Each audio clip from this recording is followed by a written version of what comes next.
du Père et du Fils et du Saint-Esprit. Le Seigneur soit avec vous et avec votre esprit.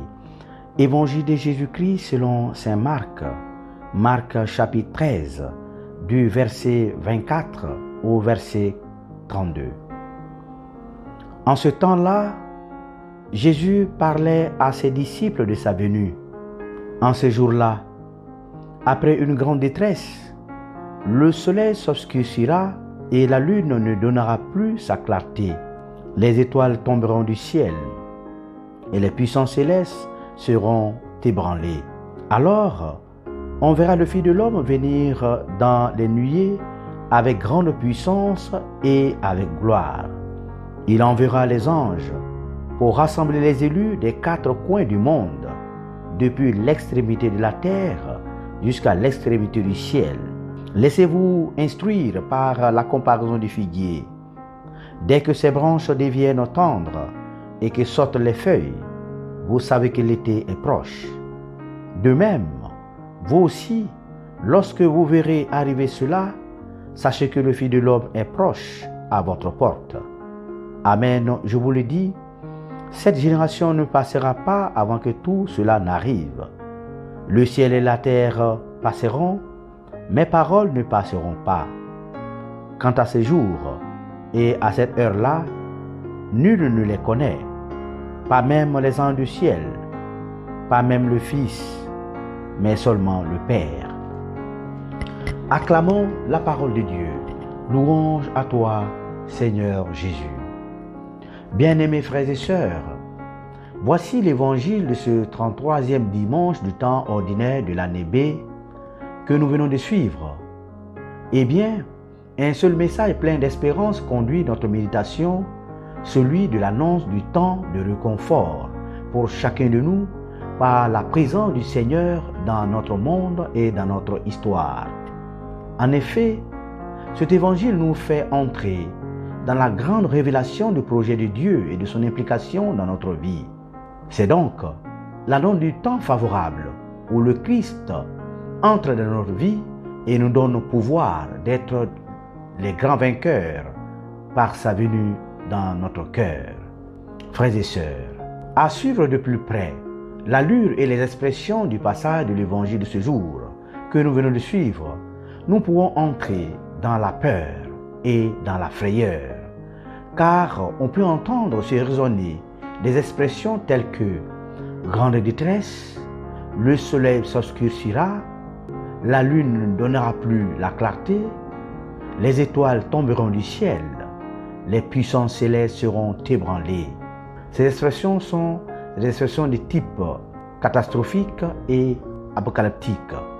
Eh bien, comme nous pouvons le constater, ces expressions décrivent l'idée de crise cosmique, de violence, de destruction et de disparition. Mais il n'en est pas ainsi. En réalité, il s'agit de toute autre chose, car il s'agit de la victoire de Dieu et de ses enfants dans le grand combat qu'ils livrent avec confiance et espérance contre le mal depuis l'origine du monde. Ainsi, c'est au milieu de cette catastrophe que le Christ annonce sa venue triomphante. On verra le Fils de l'homme venir dans les nuées avec grande puissance et avec gloire, dit-il.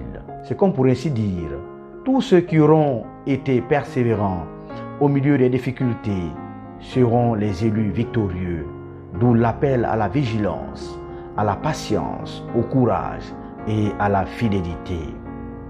Frères et sœurs, à travers ce que nous contemplons, nous pouvons voir l'histoire de l'homme dans ses fragilités.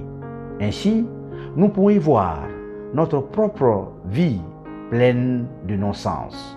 Cependant, dans cette catastrophe de la vie, parfois difficile, c'est là que se manifestent des choses nouvelles à venir, dans lesquelles le Christ est présent. C'est à croire que, avec le Christ, la mort annoncée est devenue une nouvelle naissance. Le découragement inaugure le courage. L'angoisse s'ouvre à la joie, car c'est un Dieu de présence. Et sa proximité est une assurance pour nous, puisque cela nous annonce une ère nouvelle. Oui, frères et sœurs, nous sommes appelés à vivre une espérance chrétienne. Tel est le message fondamental de ce dimanche.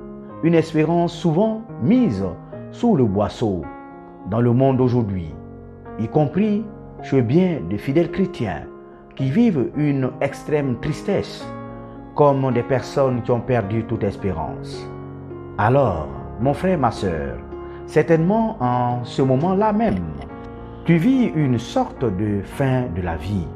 Tu as perdu le sens de la vie, car tu as perdu ton emploi, ou tu es au chômage depuis l'obtention de ton premier diplôme, ou encore tu vis des situations qui t'ont même rendu ton existence sombre. Laisse-moi te dire aujourd'hui que cet apocalypse annoncé sur ta vie n'aura pas lieu, mais elle est une nouvelle espérance pour une nouvelle situation et une nouvelle perspective pour un monde qui est appelé à renaître dans le Christ.